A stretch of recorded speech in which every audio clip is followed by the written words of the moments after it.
Bismillahirrahmanirrahim. Assalamualaikum warahmatullahi wabarakatuh. Halo teman-teman semuanya, apa kabar? Bertemu lagi dengan saya Dodi Ferdiansyah. Di video kali ini, saya akan membahas tentang kasus-kasus yang lagi hangat kemarin terjadi tentang kebocoran data. Bagaimana kronologi kejadiannya? Yuk kita bahas. IHAK atau IHAC.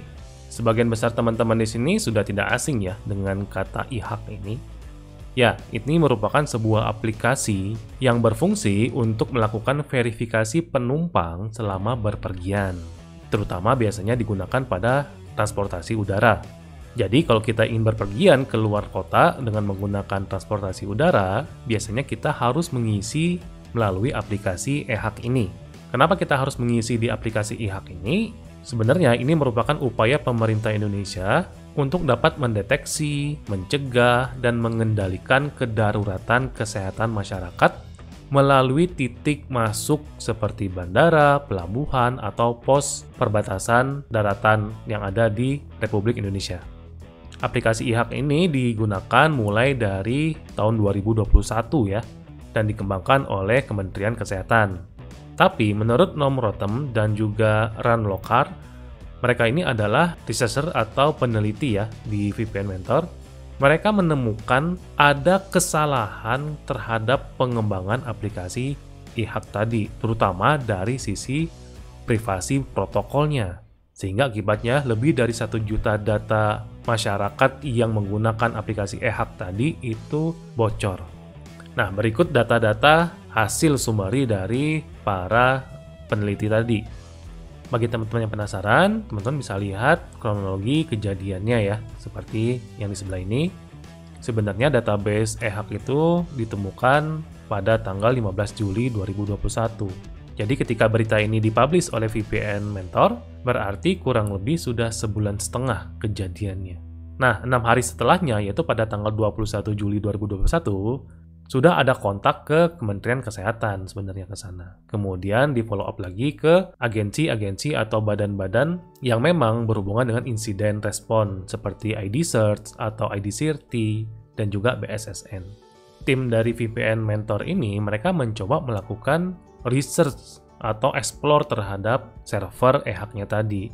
Kemudian mereka membuat tim dan tim tersebut berhasil mendapatkan record dari IHAK-nya. Insiden ini terjadi dikarenakan lemahnya protokol pada aplikasi yang didevelop oleh si pengembang aplikasi IHAK itu.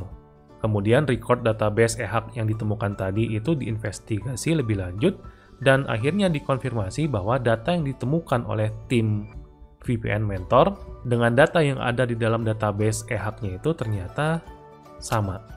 Dan akhirnya tim VPN Mentor ini langsung ngontak Kementerian Kesehatan Republik Indonesia terkait dengan temuan-temuannya. Tapi sayangnya nggak langsung direspon ya.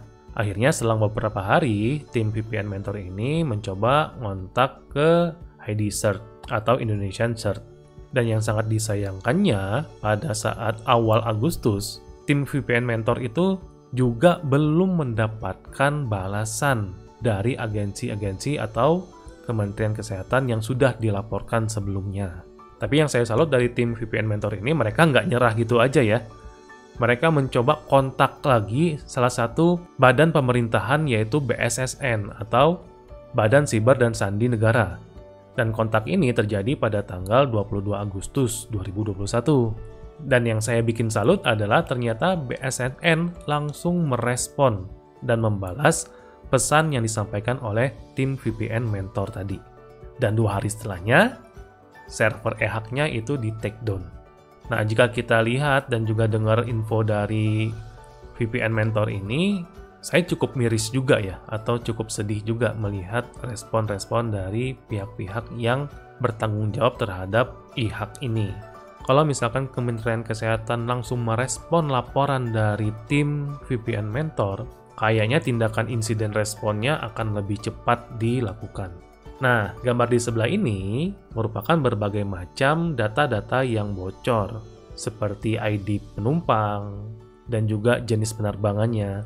Ada ID hospital atau ID rumah sakitnya, jenis tesnya, apakah dia pakai PCR, rapid antigen, dan lain-lain. kapan dia tes, dan juga tempat tesnya di mana, hasil tesnya apa, dan juga ID dokumen e-hacknya apa.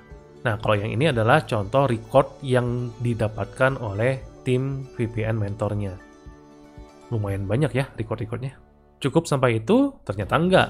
Dan masih banyak lagi sih data-data yang lain yang bocor sebenarnya. Nanti teman-teman tinggal klik aja link di bawah ini sebagai referensi saya untuk menyampaikan berita ini. Nanti teman-teman pasti kaget melihat data-datanya ternyata banyak sekali record-record yang terekspos. Nah, bagaimana teman-teman? Ramai ya beritanya ya?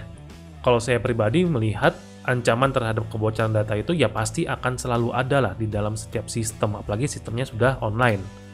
Tetapi yang akan saya garis bawah di sini adalah respon terhadap kejadian-kejadian tersebut. Semakin lama kita merespon kejadian-kejadian yang terjadi terhadap sistem kita, maka akan semakin besar kerugian yang akan kita tanggung.